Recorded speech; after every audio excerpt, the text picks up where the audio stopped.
Price Lord. எப்படி இருக்கீங்க? ரொம்ப சந்தோஷம் உங்களை பார்த்ததுல. உங்கள் கூட சின்னதாக ஒரு விஷயத்தை நான் பகிர்ந்து கொள்ள வந்தேன். என்ன விஷயம்னா, கிறிஸ்தவர்களாகிய நமக்கு வந்து இந்த 40 நாட்களில் வந்து உபவாசம் இருந்து கிறிஸ்துவோட அந்த சிலுவை தியானத்துக்குள்ள போகிற நாட்கள் இது.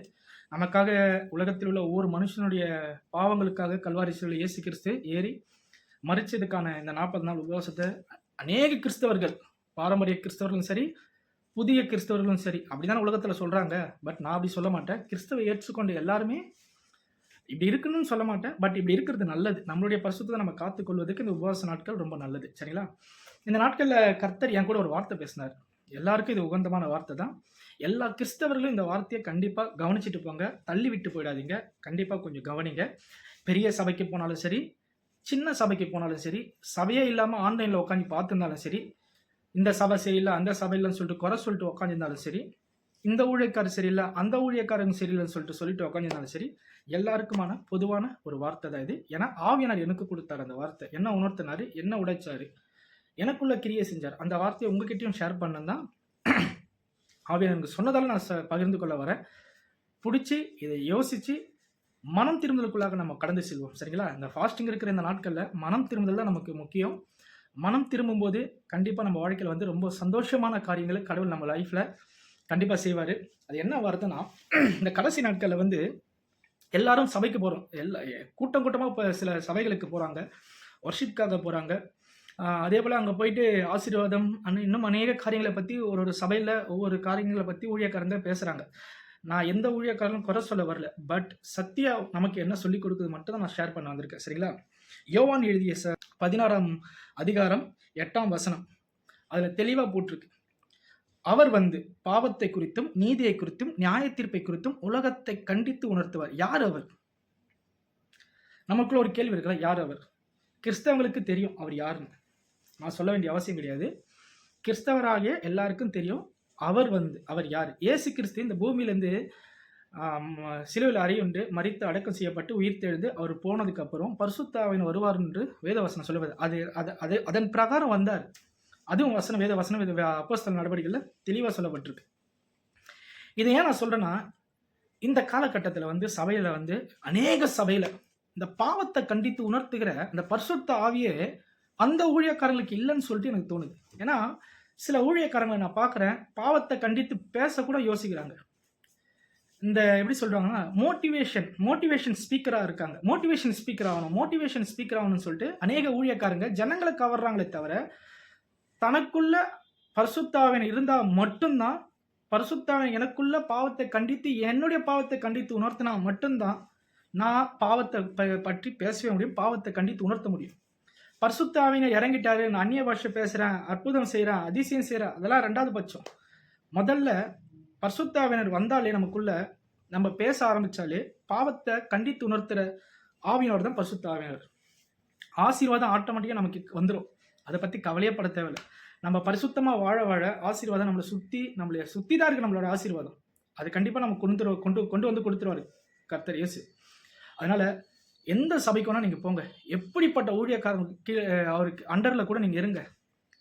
ஆனால் அந்த ஊழியக்காரர் பரிசுத்த ஆவினால் நிரப்பப்பட்டு பரிசுத்த ஆவி அவருக்குள்ளே இருக்குதானால் பாவத்தை கண்டித்து அவர் உணர்த்தணும், உலகத்தின் காரியத்தை கண்டித்து உணர்த்தணும், நீதியை குறித்து பேசணும், கர்த்தருடைய வருகையை குறித்து, இயேசுவின் வருகையை குறித்து பேசணும். இப்படிப்பட்ட சத்தியத்தை பேசுகிற ஊழியக்காரர்கள் மத்தியில் தான் பரிசுத்த ஆவியானவர் இறங்கி வருவார். ஆசீர்வாதம், நீ வீடு வாங்கிடுவே, நீ கார் வாங்கிடுவே, நீ பங்களா வாங்கிடுவே, அடுத்த வருஷம் நீ எல்லாமே செஞ்சிடுவே, அதெல்லாம் நடக்க தான் போகுது. பாவத்தை கண்டித்து உணர்த்தாத எந்த ஊழியக்காரின் சபைக்கும் தயவு செய்து மக்களே, கிறிஸ்தவர்களாகிய நாம கொஞ்சம் யோசிங்க. பைபிள் தெளிவாக வசனம் நமக்கு சொல்லி கொடுத்துருக்கு. ஆவியானவர் தெளிவாக சொல்லி கொடுத்துரு. இயேசு சொன்ன வார்த்தை அது, நான் சொல்லலை, இயேசு சொன்ன வார்த்தை. அதனால நமக்கு ஒருத்தர் இருக்கார், அவர் தான் பரிசுத்த ஆவியானவர். அவர் நம்மளுக்கு கண்டித்து உணர்த்துறாரு, நம்ம அதை உணர மாட்டோம். ஆனால் ஒன்னே ஒன்று சொல்கிறேன், இந்த கடைசி நாட்களில் வந்து அன்பு தணிந்து போகும், அநியாயம் அதிகமாகும், அக்கிரமம் அதிகமாகும், கொலைகள் இதெல்லாம் அதிகமாகும்னு சொல்லிட்டு வேதம் தெளிவாக சொல்லுது. உலகத்தின் கடைசி நாட்களில் வந்து எல்லாமே நடக்கணும்னு சொல்லிட்டு இயேசு சொல்றாரு. அதனால ஒன்னே ஒன்று சொல்லிக்கிறேன், பாவத்தை கண்டித்து உணர்த்துகிற பரிசுத்தாவினர் நமக்குள்ள இருந்து அந்த பரிசுத்தாவினர் மூலியமாய் சத்தியத்தை போதிக்கிற, பாவத்தை கண்டித்து உணர்த்துகிற, பாவம் என்னன்னு உணர்ற அந்த ஆவி உள்ள ஊழியக்காரங்க கிட்ட போய் உங்க தலையை கொடுங்க. அவங்க கிட்ட அந்த தலையை கொடுத்துட்டு எடுக்காதீங்க. இவங்க பாவத்தை கண்டித்து உணர்த்தினே இருக்கிறாங்க. பாவத்தை பத்தியே பேசிக்கிறாங்க. பாவத்தை பண்ணாத, பாவம் பண்ணாத, இதை செய்யாத, டிவி பார்க்காத, சினிமா ஷூட்டிங் எடுக்காத, நாடகம் பார்க்காத, புறம் பேசாத, கபடி செய்யாத, திருடாத, கடன் வாங்காத, இப்படி எந்த ஊழியக்காரெல்லாம் பாவத்தை விடுன்னு சொல்றாங்களோ அந்த ஊழியக்காரங்க கிட்ட அவங்க தலையை கொடுங்க. என்னையும் சேர்த்து தான் சொல்றேன், தலையை கொடுக்கலாம். அந்த ஊழியக்காரங்க மூலியமா தான் சத்தியத்தை பரிசுத்தாவை நமக்கு கொடுக்குறாருன்னு உணர்ந்து கொள்ளுங்க. பாவத்தை கண்டிச்சு யாருன்னா பேசினாங்கன்னா நம்ம செல்ல ஷார்ட்ஸோ ரீல்ஸோ பார்க்கும்போது அப்படி தள்ளி விட்டு போயிடும். எப்படி போயிடும்? அப்படி விட்டு போயிடும். அதே ஆசீர்வாதம். இந்த வருஷத்தில் மகனே உன்னை நான் ஆசீர்வதிப்பேன்னு சொன்னா டக்குன்னு கொஞ்ச நேரம் உட்காந்து யோசிப்போம். கடவுள் ஆசீர்வதிப்பாரு தாங்க, கண்டிப்பா ஆசீர்வதிப்பாரு. அவங்க பிள்ளைங்களை ஆசீர்வதிக்கிறது தான் அவருக்கு ரொம்ப பிடிக்கும். அவர் ஆசீர்வதிக்கிற தேவன் தான். பட் பரிசுத்தம் அதுக்கு மேல நமக்கு முக்கியம். இந்த ஆவி ஆத்மா சரீரம் வந்து நம்ம கர்த்தர் கையில் எடுத்துன்னு போய் கொடுக்க போகணும். அது சுத்தமாக நம்ம வச்சுக்கிட்டாதான், பரிசுத்தமாய் நம்ம இருந்தால் மட்டும்தான் கர்த்தரை முகமுகமாய் போயிட்டு பரலோகத்தில் தரிசிக்க முடியும். சரிங்களா? அவரை காணல, அவர் வருகை இருக்குது, சமீபமாக இருக்குது. அது எப்பன்னு தெரியாது, யாரும் அறிய மாட்டார்கள், பிதாவை தவிர ஒருவரும் அறியார்கள் என்று குமாரனே சொல்லியிருக்காரு.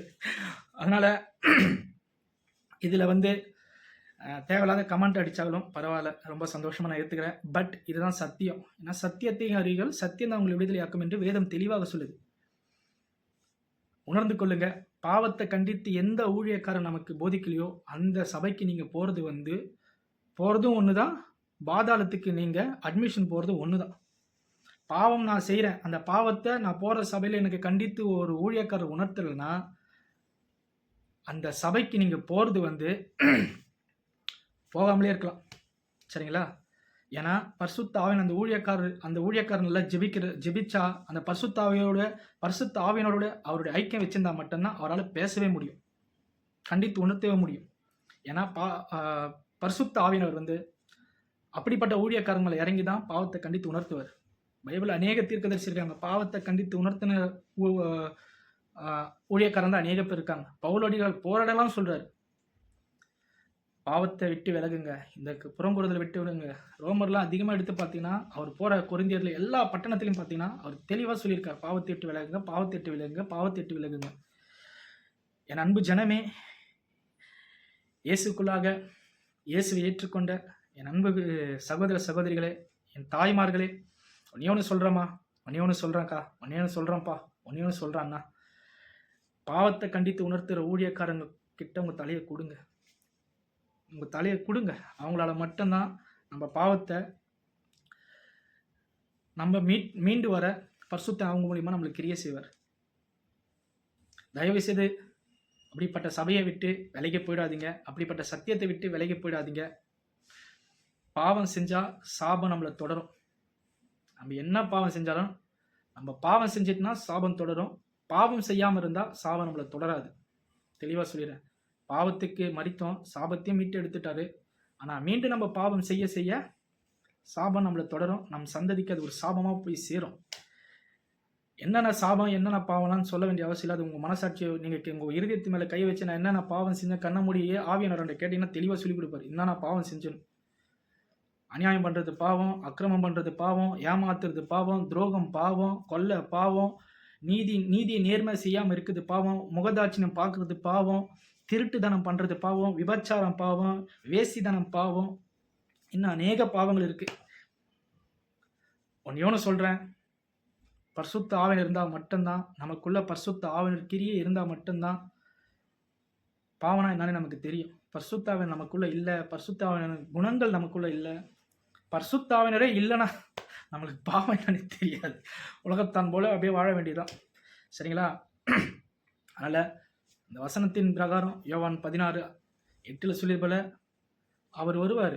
அவர் உலகத்தை குறித்து, பாவத்தை குறித்து, நீதியை குறித்தும் உம்முடைய வருகையை குறித்தும் கண்டித்து உணர்த்துவார். தெளிவாக போட்டிருக்கு. அவர் பாவத்தை குறித்தும், நீதியை குறித்தும், நியாய தீர்ப்பை குறித்தும் உலகத்தை கண்டித்து உணர்த்துவார் என்றது. இயேசுவின் வருகை சமீபம் மக்களே, இயேசுவின் வருகை சமீபம். கிறிஸ்துவை ஏற்றுக்கொண்ட, கிறிஸ்துவுக்குள்ளாக நான் இருக்கிறேன் என்று எண்ணிக்கொண்டிருக்க நாம் எல்லாருக்குமான வார்த்தை அது. பாவத்தை கண்டித்து உணர்த்துகிற ஊழியக்காரங்க கிட்ட தலையை கொடுங்க. ஊழியக்காரங்களை நான் தவறாக பேச மாட்டேன். பட் சத்தியத்தை பேசாத ஊழியக்காரங்களை பரிசுத்த ஆவியானவர் கண்டித்து உணர்த்துவார். இதை பார்க்கிற என் ஜனங்கள், கிறிஸ்துவை ஏற்றுக்கொண்ட என் ஜனங்களும், பாவத்தை கண்டித்து உணர்த்தாத ஊழியக்காரர்களும் தயவு செய்து மனம் திரும்புங்கள். மனம் திரும்புவோம்.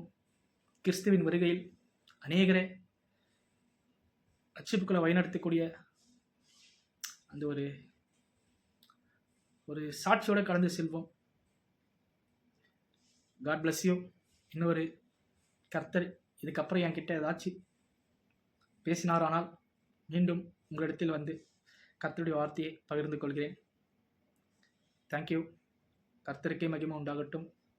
தேவன் சீக்கிரமாக வரப்போகிறார். மனம் திரும்புவோம், மனம் திரும்புவோம், மனம் திரும்புவோம். பாய்.